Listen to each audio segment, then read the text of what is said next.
ජර්මනිය ලෝක ඉතිහාසය වෙනස් කළා. ඒ විතරක් නෙමෙයි ජර්මනිය මෝටර රථ ඉතිහාසයත් වෙනස් කළා. ජර්මනු ජාතික කාල් බෙන්ස් විසින් මෝටර රථ නිපදවීම ආරම්භ කිරීම පමණක් සිදු කරේ නැහැ.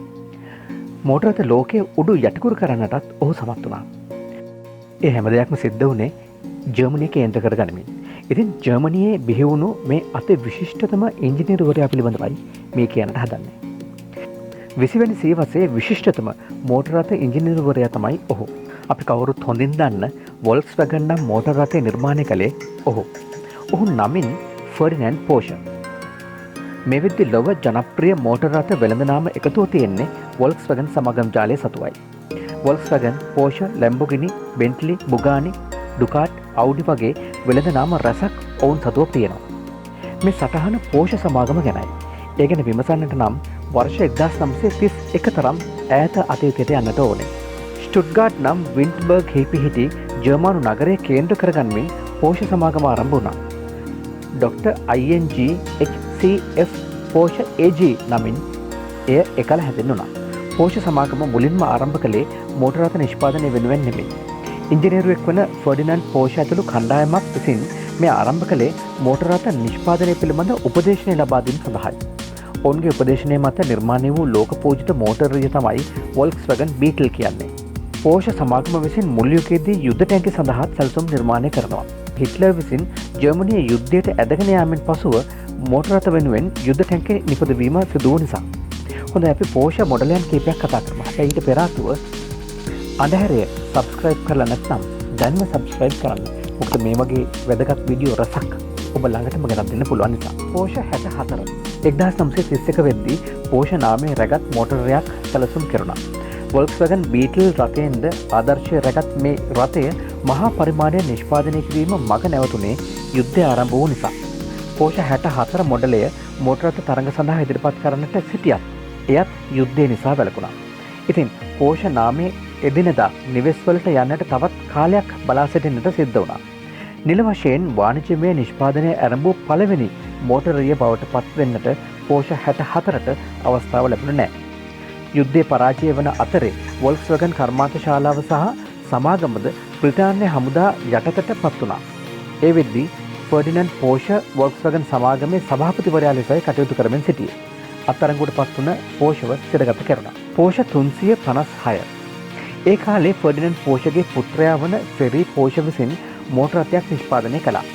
ෆෙරි සහ ඔහුගේ සහෝදරිය වන ලුසි පෝෂ විසින් ආරම්භ කළ සමාගමකින් මේ රථය නිෂ්පාදනය කරන්නට පටන් ගත්තා.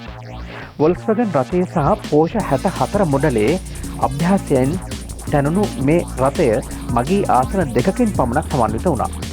පොදු ජනතාවගේ මෝටරය වූ වොල්ක්ස්වැගන් වෙනුවට වෙනස් වෙළඳපොළක් ඉලක්ක කරගන්නට තරම් ෆෙරි පෝෂ උපක්‍රමශීලී වෙන්නට පටන් ගත්තා. ආසන දෙකක ෆෝඩ් මෝටරයක් නිර්මාණය කළේ ඔහු. මෝටරයෙහි එන්ජිම තිබුණේ වාහනේ පිටුපසයි. පුංචි ඉඩකඩක නිර්මාණය කළ මේ මොඩලයෙන් මෝටර රථ 50ක් පමණ මුලින් නිෂ්පාදනය කෙරුණා. ඉන්පසු මෝටර රථ ව්‍යාපාරිකයන්ට පෙන්වනු ලැබුවා. ඒ මෝටරයට ව්‍යාපාරිකයන්ගෙන් නොසිතූ තරම් ප්‍රතිචාර ලැබෙන්නට පටන් ගත්තා. මෝටර රථයෙහි හැඩය අදටත් පෝෂ නම කී විට සිහියට නැගෙන පහත් හැඩකාර බඳ සහිත පෝෂ මෝටරයෙහි හැඩයම වුණා. අර්වින් කොමන්ඩා විසින් තමයි මේ බඳ නිර්මාණය කරලා තියෙන්නේ. 356ට ප්‍රතිචාර ලැබෙන්නට පටන් ගත්තාට පසුව මෝටරය ආසන 4ක් සහිතවත් නිර්මාණය කෙරුණා. මෙසේ නිෂ්පාදනය කෙරුණු මෝටරය ෆෙරි සහ ලුසිගේ පියා වන අපගේ කතානායක ෆර්ඩිනෑන්ඩ් පෝෂ මහතා සතු මුල් සමාගම විසින් 1948 දී පවරා ගත්තා. මහ පරිමාණයෙන් ඒ නිෂ්පාදනය කරන්නටත් පටන් ගත්තා. අමරිකානු මෝටර රථ වෙදාහරින්නෙකු වූ මැක්ස් හොෆ්මාන් විසින් 1950 පමණ කාලයේදී පෝෂ 356 වෙත අවධානය යොමු කළා. ඒ දශකයේ අවසාන වෙද්දී පෝෂ සමාගමට ඉහළම අලවියක් අත්පත් කර දෙන්නට ඇමරිකාව විසින් සමත් වුණා.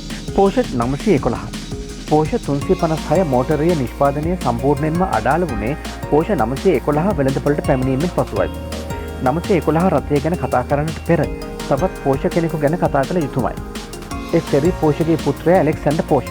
තමන්ගේ පියා සහ සීයා මෙන් මෝටර රථ ඉංජිනේරුවරයෙක් වෙනවට වඩා ඇලෙක්සැන්ඩර් පෝෂ කැමැත්ත දැක්වුවේ මෝටර රථවල පෙනුම සැලසුම් කරන්නටයි.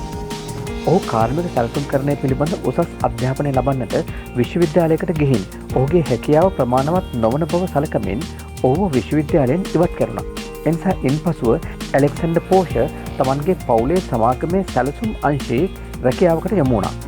සැලසුම් කරන ගැන ප්‍රායෝගිකව ඉගෙන ගන්නට තමයි එසේ යොමු වුණේ. පෝෂ 356 වගේ වොල්ක්ස්වැගන් රියෙහි පෙනුම සැලසුම් කළ අර්වින් කොමන්ඩා ළඟ ඇලෙක්සැන්ඩර් පෝෂ ප්‍රායෝගික අධ්‍යාපනය ලැබුවා. මෙතෙක් පෝෂ මොඩලයන් දෙකම පෝෂ පවුලේ අයෙකුගේ මැදිහත් වීමෙන් වෙළඳපොළට පැමිණෙන නිසා ෆෙරි පෝෂ බලාපොරොත්තු වී තියෙන්නේ ඊළඟ පරම්පරාවේ පෝෂරියේ ඇලෙක්සැන්ඩර් පෝෂ විසින් සැලසුම් කළ යුතු බවයි. ඒ වෙද්දී ඊට වඩා පහසුකම් සහිත මෝටරයක් සැලසුම් කළ යුතු බව ෆෙරි පෝෂගේ අදහස වී තිබුණා. ඒ අනුව ඇලෙක්සැන්ඩර් පෝෂ විසින් පළමුවැනි 911 රථය සැලසුම් කළා. සැලසුම් කරන්නේ නොහැකි බව පවසමින් විශ්වවිද්‍යාලය විසින් ප්‍රතික්ෂේප කළ පුද්ගලයෙකු විසින් මෙතරම් ජනාදරයට පත් වූ මෝටරයක් සැලසුම් කිරීම අපූර්ව සිදුවීමක් බවට පත් වුණා. පෝෂ 911 රථය අදටත් ඉහළ වෙළඳපොළක් හිමි මෝටර රථයක්. පෝෂ සමාගම පසුකාලීනව වොල්ක්ස්වැගන් සමාගම් ජාලයට අයිති වුණා. අද ලොව ගෞරවනීය රථයක් ලෙස එය පවතිනවා.